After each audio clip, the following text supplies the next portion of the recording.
في عهد الرسول صلى الله عليه وسلم كان في اتنين رجاله اسلموا مع بعض. الاتنين دول كان فيهم واحد مجتهد اكتر، يعني واحد بيصلي اكتر بيصوم اكتر باين عليه اجتهاد اكتر في طاعه الله. وبعد كده المجتهد ده مات شهيد.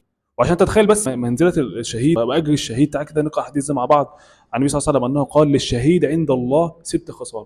الشهيد بيحصل له ست حاجات مجرد ما يستشهد. طب ايه هو بقى؟ اول حاجه يغفر له في اول دفعه، اول دفعه من دمه بتخرج يغفر له ذنوبه. متخيل؟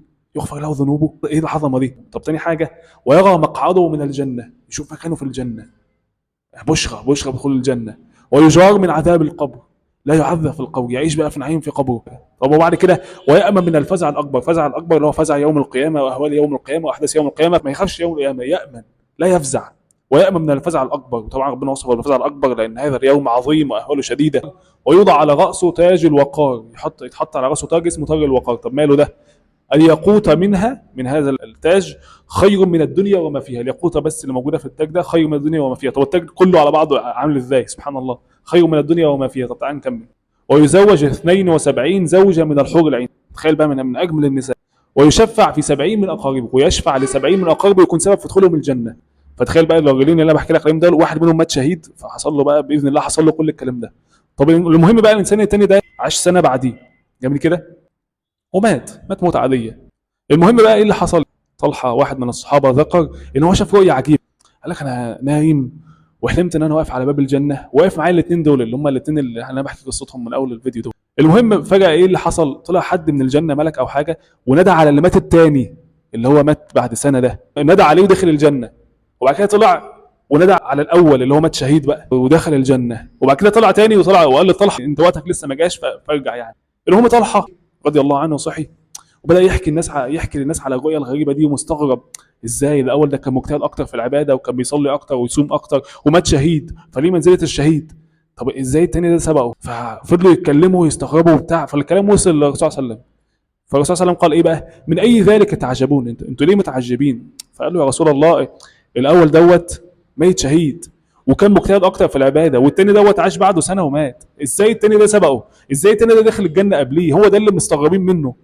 فالرسول صلى الله عليه وسلم قال بقى الكلام غريب جدا: اليس قد مكث بعده سنه؟ مش هو عاش بعده سنه؟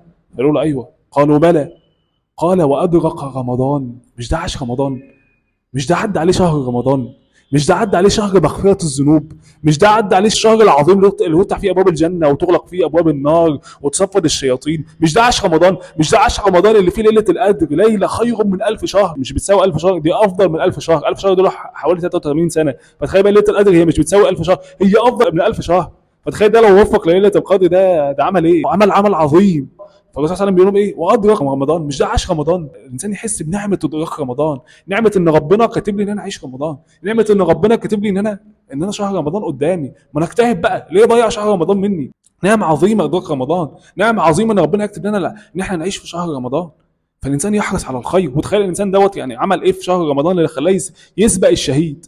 اكيد ما كانش بيقعد يتفرج على افلام ومسلسلات ويضيع صلاه التراويح ويضيع الصلاه.